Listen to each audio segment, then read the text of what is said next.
You haven't posted in weeks, your camera roll is full. You open the app, stare at the blank caption box, and then close it again. Later, you try drafting something that sounds casual but clever, perfecting the emoji placement, arranging the photos in the exact right order of nonchalance. Why does this feel so much like homework? Like another task on an endless to-do list you never signed up for? If you felt this, you're not alone. Social media, once a digital playground, now feels like a chore for millions of Gen Z and millennials. Today, we're unpacking why social media feels like homework now. If you've ever felt like posting online is just another task on your digital to-do list, let's subscribe to GENSHIFT. Let's commiserate and maybe find some answers. The effortless aesthetic trap. The central paradox of modern social media is the immense invisible labor required to perform an effortless identity. The goal isn't just to be perfect anymore, it's to be perfectly casual. This is the world of the photo dump, a carousel of seemingly random, unpolished snapshots that are meant to signal a rebellion against the hyper-curated perfection of the 2010s. But this performance of casualness is in reality a more sophisticated and demanding form of curation. Trends like the clean girl aesthetic or the grainy nostalgic filters from apps like VSCO aren't about being real. They're about performing a specific, highly desirable version of reality. That haphazard collection of images in a photo dump is rarely random. It's a strategic narrative designed to appear relatable, a scrapbook of a life that's interesting even in its supposedly uncurated moments. This is a perfect digital update of sociologist Erving Goffman's theory of self-presentation. Goffman saw social interaction as a theatrical performance divided into a front stage and a backstage. The front stage is our public performance where we manage impressions. The backstage is where we prepare, relax, and can be our uncurated selves. Social media has become the ultimate front stage, a place where the effortless photo dump is the polished final act. The backstage is the hidden, anxiety-ridden labor that goes into it. The dozens of discarded photos, the meticulous editing to achieve a no-filter look, the workshopping of a caption that sounds spontaneous. The pressure to perform is constant, and the space for true backstage relaxation shrinks. The engine driving this is what psychologist Leon Festinger called social comparison. We have an innate drive to evaluate ourselves against others, especially when objective standards are missing. Social media provides a constant, distorted stream of curated lives for this upward social comparison. Seeing a friend's flawlessly executed, effortless weekend can trigger feelings of inadequacy, creating a cycle linked to decreased self-esteem, anxiety, and even what some researchers call skin dysmorphia, a dependence on aesthetic treatments to achieve a natural look that is anything but. This pressure hits differently across generations. Millennials who came of age with a less commercialized internet often feel the whiplash of this shift most acutely. Their fatigue comes from trying to maintain the polished, aspirational perfection of the 2010s Instagram era, the perfect grid, the flawless travel shot. It's a deeply ingrained habit that now feels laborious. Gen Z, as true digital natives, are fluent in the language of performative authenticity. They approach the effortless aesthetic with ironic distance, fully aware it's a performance. Their embrace of blurry photos or intentionally ugly dumps is a form of counter-signaling and anti-perfection performance that paradoxically is just as curated and subject to trends. Consider the anatomy of a photo dump. It's a multi-stage project. First, there's strategic selection, sifting through hundreds of photos to construct a specific narrative, be it artsy, spontaneous, or quietly luxurious. Then comes narrative sequencing.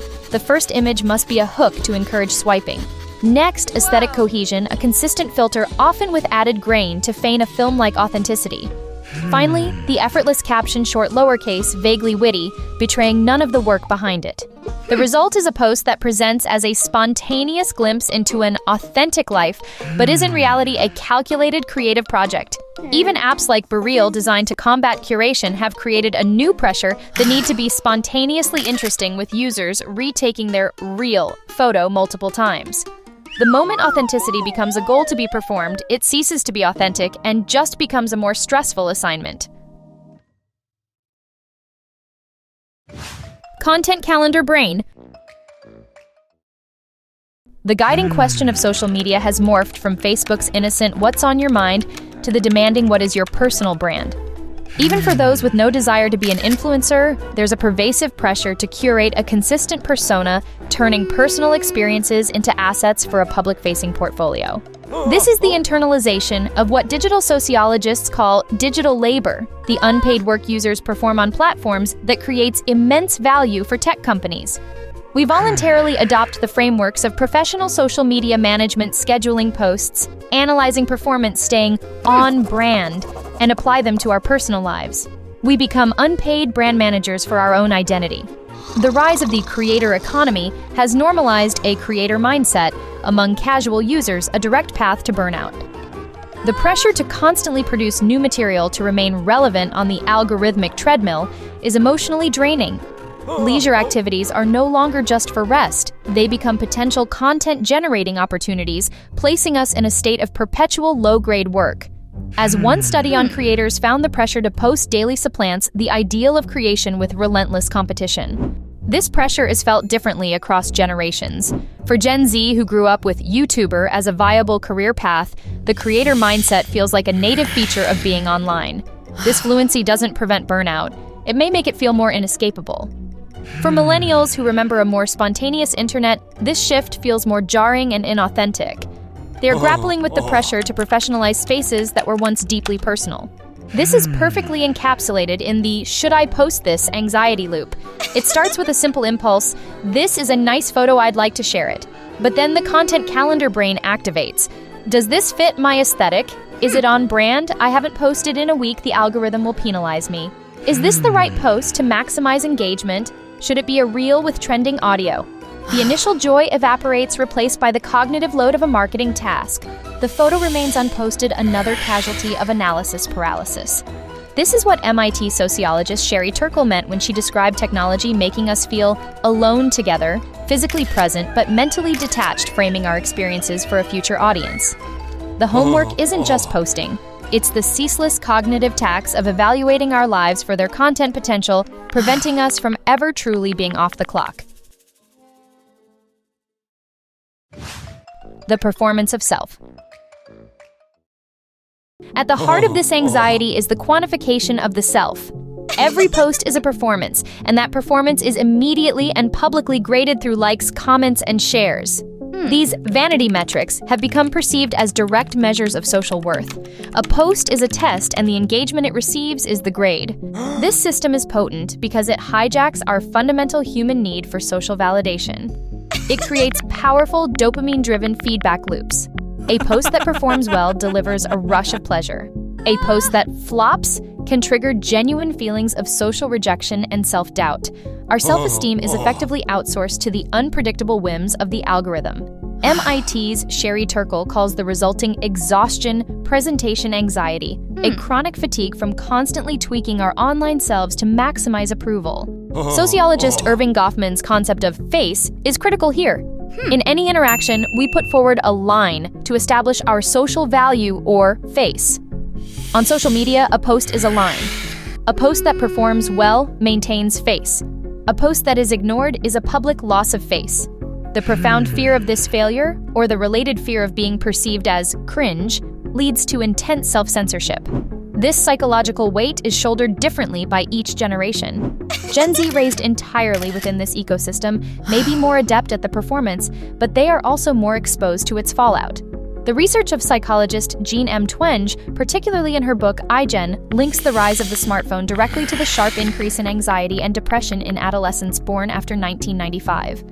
Her work suggests their self-worth is often more fragile and dependent on digital validation. Millennials, remembering a less judgmental internet, can feel more exposed by this public grading system and are more likely to retreat from sharing altogether. This chilling effect is clear in the life and death of a flopped post. A user shares something meaningful. In the first critical hour, it receives minimal engagement. The anxiety spiral begins. Was the caption dumb? Am I boring? To avoid the public shame of a failed post, the user deletes it, erasing the evidence of their perceived social failure. This act teaches a powerful lesson: creative risks are punished while conformity is rewarded. The homework is to figure out what will get a good grade and to submit only that. Is your feed a stage or a sanctuary? Are you still posting or just scrolling in the shadows? Drop A in the comments if you're a proud lurker or if you're feeling the pressure to post. And tell us your weirdest effortless aesthetic attempt. We've all been there. Algorithm anxiety. A fundamental shift has occurred. Control has moved from the user to the platform. Our feeds are no longer chronological. They are curated by opaque algorithms designed to maximize one thing our time on the platform. This invisible hand dictates what is seen and what is hidden, creating a profound sense of powerlessness. Users now speak of feeding the algorithm or being shadow banned, personifying it as a fickle deity whose favor must be constantly courted. Sharing becomes a human-to-machine transaction. The unpredictable nature of these algorithms is a significant source of what's been termed algorithmic anxiety. A low-effort video might go viral for no reason, while a meticulously crafted project gets no views. This lack of a clear relationship between effort and reward is a classic recipe for learned helplessness and burnout. This anxiety is compounded by the algorithmic treadmill. Platforms reward consistency, so taking a break can result in being penalized with drastically reduced reach. The homework is no longer optional, it's a daily requirement to avoid being erased from the feed. Gen Z, as algorithm natives, possess an intuitive, if cynical, understanding of its logic. They are adept at creating algorithm-bait content designed to appeal to the machine. Their anxiety is less about the algorithm's existence and more about the intense speed required to keep up. Millennials or algorithm immigrants often express more frustration and confusion. They remember a more direct peer-to-peer internet and feel a distinct loss of control. A user's TikTok drafts folder serves as a poignant monument to this anxiety. It's a digital graveyard of videos held back by a paralyzing stream of questions. Is this trend over? Is this the optimal time to post? What if this gets stuck at 200 views? Each abandoned draft is a moment of self-expression sacrificed at the altar of optimization. This pressure leads to a homogenization of culture. Algorithms amplify what's already popular, creating powerful feedback loops that reward imitation over genuine creativity. The algorithm's homework isn't an open-ended essay, it's a fill-in-the-blanks worksheet. Posting fatigue and the rise of the lurker. The cumulative weight of these pressures is immense. The logical outcome is digital burnout. This exhaustion manifests as posting fatigue, a state where the energy required to post far outweighs any benefit. A 2025 Pew Research Center survey found that 45% of teens now feel they spend too much time on social media, a notable increase signaling a rising awareness of this exhaustion. This fatigue has fueled the rise of the lurker, the passive user who consumes content but rarely posts. Lurkers constitute the silent majority, aligning with the classic January 9th 90 rule of internet culture. 1% create, 9% interact, and 90% observe. Lurking is a rational coping mechanism. It allows individuals to stay connected without bearing the high psychological costs of public performance. The public squares of social media increasingly feel like hostile environments. This has triggered a mass search for what psychologists call psychological safety spaces, where people feel safe to express themselves without fear of negative consequences. This search is driving the migration to dark social, the untrackable ecosystem of private channels like direct messages, encrypted group chats, and closed communities. Platforms like Discord and Geneva are surging in popularity because they offer spaces for genuine community free from the performative demands of the public feed. This retreat manifests differently across generations. Millennials are more likely to ghost platforms entirely or embrace digital minimalism. Their use of Finsta's fake Instagrams was an early sign, a move toward semi-private backstage spaces for more authentic sharing. Gen Z, on the other hand, navigates more fluidly between public and private spaces. They use spam accounts to post unfiltered content for close friends and retreat to moderated Discord servers for real conversation. One uniquely Gen Z act of performative vulnerability is the Notes app confession, screenshotting raw typed-out thoughts and posting them to a public story. It subverts the aesthetic expectations of the platform, a deliberate rebellion against the polished feed, using a public stage to express a radical, unaestheticized authenticity. The journey into lurking is predictable. It begins with enthusiastic sharing, then careful curation, then performance anxiety, and finally silence. Today, this user opens Instagram scrolls for an hour, then closes the app without leaving a single trace. They are the quiet, exhausted majority of the modern digital world.